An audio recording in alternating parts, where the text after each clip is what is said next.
तो दोस्तों आज हम फिर से आपके लिए लेकर आए हैं देश दुनिया की तमाम ताज़ा बड़ी खबरें। सबसे पहली बड़ी खबर में आपको बताएंगे दोस्तों कि गाजा पट्टी के राफा शहर पर हमला करना इजराइल को पड़ा भारी। बल्कि हमास ने इजराइल को दी चेतावनी, कहा अब नहीं होगा कोई भी युद्ध विराम, जो करना है कर ले इजराइल। नेतन्याहू की बड़ी चिंता। लोकसभा चुनाव के बीच असदुद्दीन ओवैसी ने महाराष्ट्र में बीजेपी कांग्रेस पर बोला हमला, कहा मुसलमानों से वोट तो मांगती हैं पार्टियां लेकिन नहीं देती हैं टिकट। पीओके लेने वाले राजनाथ सिंह के बयान पर भड़के फारूक अब्दुल्ला, बोले पाकिस्तान ने नहीं पहन रखी है चूड़ियां, पाकिस्तान के पास है एटम बम। 3 चरणों में हार के बाद प्रधानमंत्री मोदी की अकल आई ठिकाने, मुसलमानों से मांगी माफी, कहा हम नहीं है मुस्लिम विरोधी, धर्म के आधार पर नहीं हो सकती आरक्षण की व्यवस्था। राम गोपाल यादव ने दिया राम मंदिर को लेकर विवादित बयान, राम मंदिर को बताया बेकार, कहा बीजेपी के लोगों ने खा लिया है पैसा और बनवा दिया है बेकार राम मंदिर। तो दोस्तों सभी खबरों को आपको एक एक कर बताने वाले हैं, वीडियो को लाइक कर चैनल को सब्सक्राइब कर दें। इसी बीच पर तो दोस्तों अगली खबर की ओर, तो इजराइल की सेना को राफा में हवाई हमला करना पड़ा भारी, भड़के हमास ने युद्ध विराम से किया इनकार। जब दोस्तों आपको बता दें कि गाजा पट्टी के राफा शहर पर इजराइल की सेना को हवाई हमला करना भारी पड़ गया है। इससे हमास भड़क गया है और हमास ने अब इजराइल के साथ सीज फायर करने से इनकार कर दिया है।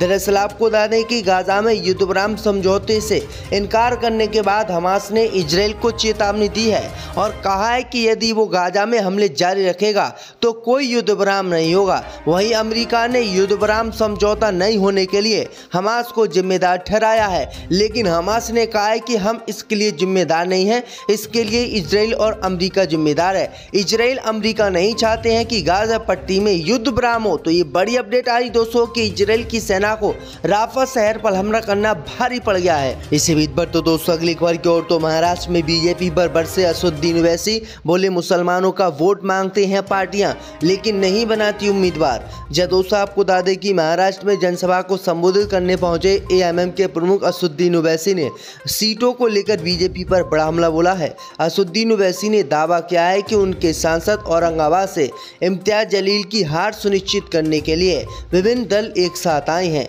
ओवैसी ने कहा कि राजनीतिक दल मुसलमानों से वोट मांग रहे हैं लेकिन उन्हें महाराष्ट्र की 48 सीटों में से किसी भी एक सीट से उम्मीदवार नहीं बनाया है। असदुद्दीन ओवैसी ने कहा कि लोग मुसलमानों से वोट तो भले ही मांगते हैं लेकिन उनको नेता बनना नहीं देखना चाहते हैं। यानी असदुद्दीन ओवैसी ने भाजपा पर तीखा हमला एक बार फिर से बोल दिया है। इसी बीच पर तो दोस्तों अगली खबर की ओर, तो राजनाथ सिंह के पीओके वाले बयान को लेकर भड़के फारूक अब्दुल्ला, कहा पाकिस्तान ने नहीं पहन रखी है चूड़ियां, उसके पास है परमाणु बम।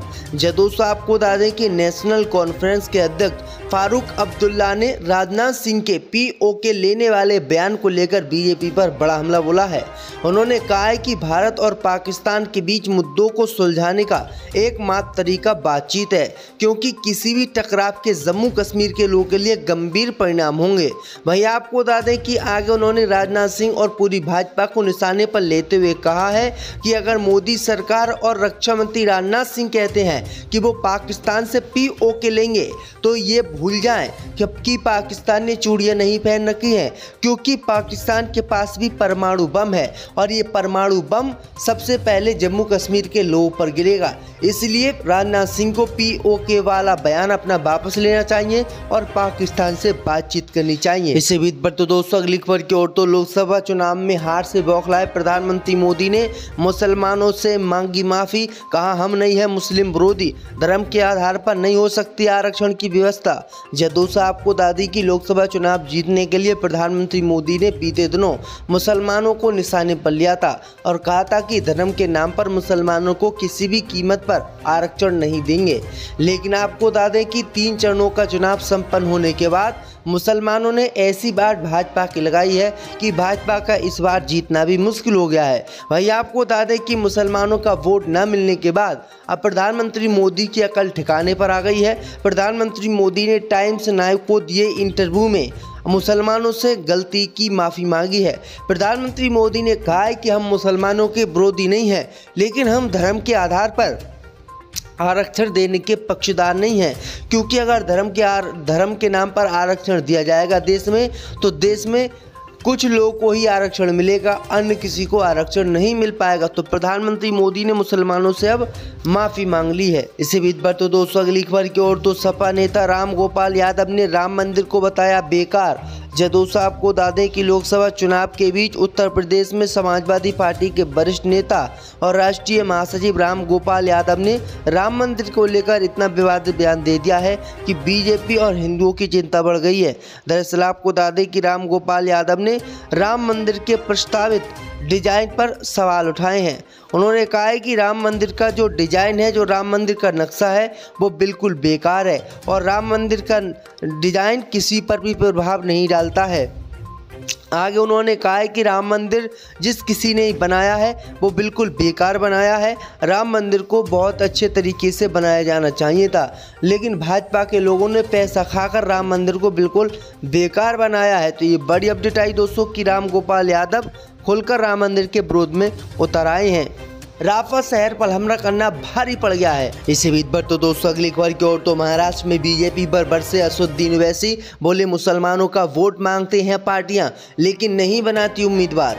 जदोसा आपको बता दें कि महाराष्ट्र में जनसभा को संबोधित करने पहुंचे एएमएम के प्रमुख असदुद्दीन ओवैसी ने सीटों को लेकर बीजेपी पर बड़ा हमला बोला है। असदुद्दीन ओवैसी ने दावा किया है कि उनके सांसद औरंगाबाद से इम्तियाज जलील की हार सुनिश्चित करने के लिए विभिन्न दल एक साथ आए हैं। ओवैसी ने कहा कि राजनीतिक दल मुसलमानों से वोट मांग रहे हैं, लेकिन उन्हें महाराष्ट्र की 48 सीटों में से किसी भी एक सीट से उम्मीदवार नहीं बनाया है। असदुद्दीन ओवैसी ने कहा कि लोग मुसलमानों से वोट तो भले ही मांगते हैं, लेकिन उनको नेता बनना नहीं देखना चाहते हैं। यानी असदुद्दीन ओवैसी ने भाजपा पर तीखा हमला एक बार फिर से बोल दिया है। इसी बीच पर तो दोस्तों अगली खबर की ओर तो राजनाथ सिंह के पीओके वाले बयान को लेकर भड़के फारूक अब्दुल्ला।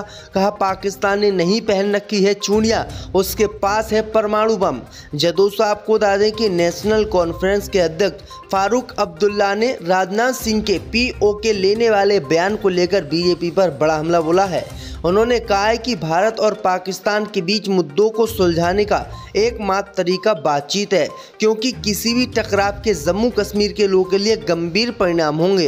वहीं आपको बता दें कि आगे उन्होंने राजनाथ सिंह और पूरी भाजपा को निशाने पर लेते हुए कहा है कि अगर मोदी सरकार और रक्षा मंत्री राजनाथ सिंह कहते हैं कि वो पाकिस्तान से पीओके लेंगे, तो ये भूल जाएं कि पाकिस्तान ने चूड़ियां नहीं पहन रखी हैं, क्योंकि पाकिस्तान के पास भी परमाणु बम है और ये परमाणु बम सबसे पहले जम्मू कश्मीर के लोगों पर गिरेगा। इसलिए राजनाथ सिंह को पीओके वाला बयान अपना वापस लेना चाहिए और पाकिस्तान से बातचीत करनी चाहिए। इसी बीच पर तो दोस्तों अगली खबर की ओर तो लोकसभा चुनाव में हार से बौखलाए प्रधानमंत्री मोदी ने मुसलमानों से मांगी माफी। कहा हम नहीं है मुस्लिम विरोधी, धर्म के आधार पर नहीं हो सकती आरक्षण की व्यवस्था। जदोसा आपको दादी की लोकसभा चुनाव जीतने के लिए प्रधानमंत्री मोदी ने बीते दिनों मुसलमानों को निशाने पर लिया था और कहा था कि धर्म के नाम पर मुसलमानों को किसी भी कीमत पर आरक्षण नहीं देंगे। लेकिन आपको बता दें कि 3 चरणों का चुनाव संपन्न होने के बाद मुसलमानों ने ऐसी बाट भाजपा की लगाई है कि भाजपा का इस बार जीतना भी मुश्किल हो गया है। वहीं आपको बता दें कि मुसलमानों का वोट न मिलने के बाद अब प्रधानमंत्री मोदी की अकल ठिकाने पर आ गई है। प्रधानमंत्री मोदी ने टाइम्स नाउ को दिए इंटरव्यू में मुसलमानों से गलती की माफ़ी मांगी है। प्रधानमंत्री मोदी ने कहा है कि हम मुसलमानों के विरोधी नहीं हैं, लेकिन हम धर्म के आधार पर आरक्षण देने के पक्षधर नहीं हैं, क्योंकि अगर धर्म के नाम पर आरक्षण दिया जाएगा देश में, तो देश में कुछ लोगों को ही आरक्षण मिलेगा, अन्य किसी को आरक्षण नहीं मिल पाएगा। तो प्रधानमंत्री मोदी ने मुसलमानों से अब माफ़ी मांग ली है। इसी बीच पर तो दोस्तों अगली खबर की ओर तो सपा नेता राम गोपाल यादव ने राम मंदिर को बताया बेकार। जदोसा आपको बता दें कि लोकसभा चुनाव के बीच उत्तर प्रदेश में समाजवादी पार्टी के वरिष्ठ नेता और राष्ट्रीय महासचिव राम गोपाल यादव ने राम मंदिर को लेकर इतना विवादित बयान दे दिया है कि बीजेपी और हिंदुओं की चिंता बढ़ गई है। दरअसल आपको बता दें कि राम गोपाल यादव ने राम मंदिर के प्रस्तावित डिजाइन पर सवाल उठाए हैं। उन्होंने कहा है कि राम मंदिर का जो डिजाइन है, जो राम मंदिर का नक्शा है, वो बिल्कुल बेकार है और राम मंदिर का डिजाइन किसी पर भी प्रभाव नहीं डालता है। आगे उन्होंने कहा है कि राम मंदिर जिस किसी ने बनाया है वो बिल्कुल बेकार बनाया है। राम मंदिर को बहुत अच्छे तरीके से बनाया जाना चाहिए था, लेकिन भाजपा के लोगों ने पैसा खाकर राम मंदिर को बिल्कुल बेकार बनाया है। तो ये बड़ी अपडेट आई दोस्तों कि राम गोपाल यादव खुलकर राम मंदिर के विरोध में उतर आए हैं।